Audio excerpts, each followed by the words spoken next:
Latest Economist YouGov poll shows Joe Biden once again in the lead, followed by Bernie Sanders and Elizabeth Warren. Plus, we are looking at candidate support by income. Very interesting stuff here, and who Americans are really actually even considering. We're back with Roro Avilar, who is a Democratic strategist. He previously served as the National Political Director for the DNC. Rachel Boulevard is the Senior Director of Policy at the Conservative Partnership Institute. Great to see you both. Thanks for joining us. Good to see you. All right, so top lines for this poll, fairly consistent. This tends to be a worse poll for Bernie Sanders, but it's got Biden at 29%, Bernie at 19%, and Warren at 18%, Pete then down at 8%. But what I found really interesting is they do some of the most detailed crosstabs. So I always love digging in. They do race, they do gender, they do income levels, they do high school, college educated, et cetera. So if we could put the income level support for the top three here, you've got Biden, fairly consistent support across income levels. You've got Sanders and Warren here, though, and they're essentially tied in this poll. And you can see how for Bernie, the higher you go up the income scale, the less support he has. And for Warren, it's the exact inverse. I mean, the numbers are almost exactly flipped. Raul, it's such an interesting dynamic. What do you think is going on here? Yeah, no, it's interesting. Again, I think the vice president has the name recognition, right? Again, I used the word earlier. There's security and that there's trust. So I think that is playing into this. As it relates to Bernie Sanders and to Elizabeth Warren, I think the numbers that demonstrate on the lower socioeconomic poll there, I think are on par, and they're about they're right. As you said, it's consistent with other polls. Right, and so I think the interesting part there with Elizabeth Warren is, she comes from Massachusetts, where it's a state that's pretty economically sound. There's a lot of institutions there that are educational institutions. So I think those folks kind of relate her to kind of being, she's in a higher economic status. So I think they're kind of relaying that and recognizing that, and I think she's playing to those folks. Rachel, something that's going to be incredibly important for President Trump in 2020, obviously, is going to be retaining his working class base in Michigan, Pennsylvania. Who do you think of these three people is going to pose the biggest risk to that? Well, I think you're seeing Biden and Bernie play to the base that they've always played to, right? Biden has always tried to be the working class candidate on the Amtrak, right? And Bernie has always been the working class candidate. Elizabeth Warren, to some extent, with Pete Buttigieg, they've cornered the market on the wine cave elite sort of demographic. It's a decent market. You would object to that, but they share a similar base. And they share a similar background in that regard, too. I mean, Elizabeth Warren being the Harvard professor, Pete Buttigieg being the McKinsey consultant. I mean, that is, and it's reflected by who their supporters are, because they relate to that, right? And so I do think that you're seeing that the Biden-Bernie sort of coalition on the working class, I think, will be dangerous for Trump, because that's how Trump won, right? He created this working class coalition from blue-collar Democrats and Republicans that brought him across the finish line. I mean, that is what's ironic about Elizabeth Warren is, they sell this like billionaire tears mug on her website, and she loves to play up every time, somebody goes on CNBC, some billionaire to like freak out about, oh my God, Elizabeth Warren.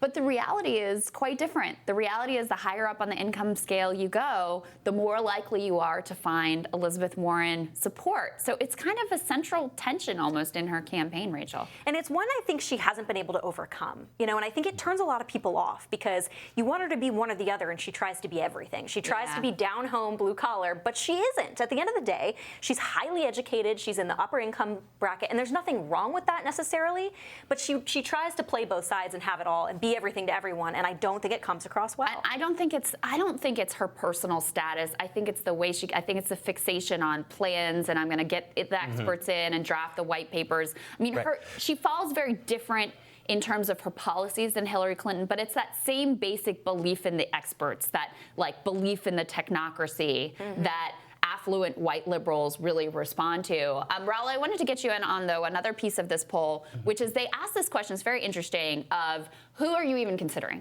right? Who is even on your radar in terms of candidates? You can voters can select more than one here. Obviously, these numbers add up to more than 100%. You've got Biden and Warren and Sanders, and basically half of the Democratic primary electorate are at least considering them. And Sanders often gets talked about as, he's got such a low ceiling, et cetera, it doesn't really show up in the polls. Who does seem to have a low ceiling, though, of the quote-unquote frontrunners, Raul, is Pete Buttigieg. At least in this poll, only 30% of Democratic primary voters even saying they're considering him at all. Right. Well, I think there's a couple of things at play here. The campaign may not be targeting the people that they need to target, and maybe they're fixated on Iowa and New Hampshire, so maybe that has something to do with it. But I think it's a problem because they need to start making sure that they're getting his ideas out there. They need to make sure that they're getting his plans, if you will, out there as well, and doing it in a better fashion, because clearly 30% is not demonstrating that that's actually happening. Yeah. And I want to talk about, I think, the most awesome part of this poll, which is that the two lowest people on this poll are Michael Bloomberg and Tom Steyer, right? You sort of have this idea. I think one of the worst outcomes of 2016 would have been people believing, oh, I could be a billionaire, I could take over our politics, just like President Trump did. That's obviously not working here. So, I mean, Rachel, like, what is going on here? Like, they're spending so much of their own money, yet they're literally obviously having the worst result here. I do find it hopeful a little bit that you cannot dive in and just like buy the office. You know, hopefully ideas matter, personalities matter a little bit more.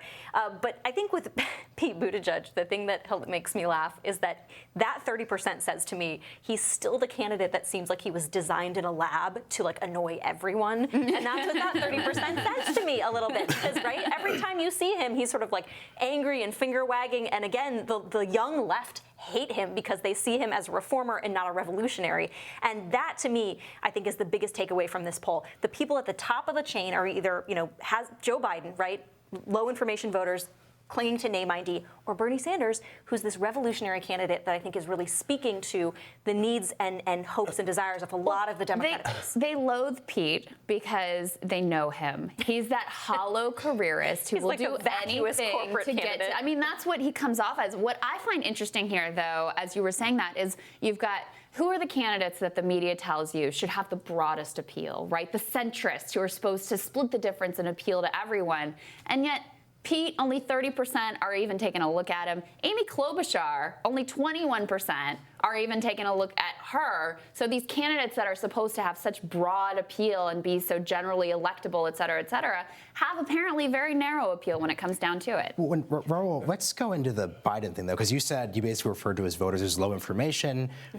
Why are people liking Joe Biden? Because, I mean, I think that, the restoration idea, like, that's a real idea. You could say, like, look, I enjoyed the last 8 years of the Democratic Party, and I want to go back to that. That's not necessarily low information. I'm curious. I think, again, he's the former vice president, so name ID has a big influence on this. But I also think, too, is that not only the Democratic Party or people in the Democratic Party, but people in general realize that there has been so much damage done to our agencies, whether it's HUD, whether it's education, and they know that we have to go in there. I mean, that's just domestic. We're not talking about the foreign policy that we have to go and repair. So I think people are realizing, like, okay, yes, thanks, you have a great plan for everything, but we need to fix what's broken first. And I think people are beginning to realize that there's a lot that we have to fix, and they're going with a person that they can trust that can do that and can fix that problem and get us to where we need to be, the country that we were. Yeah, I don't think it's low information. I think I think people genuinely, there is a significant base in the Democratic Party that just wants Trump gone, and they don't care how it happens, and that's it. They just want to go back to return to the halcyon days. Right, which are imaginary, right? Which are hollow, et cetera. I mean, look, it's obviously not the direction but I don't think that they are confused about what they would get with Joe Biden. I think they know exactly what they would get with Joe Biden, and that's why they've stuck with him so strongly. It's going to be a challenge. All right, guys, stick with us. We got one more Team Rising right after this.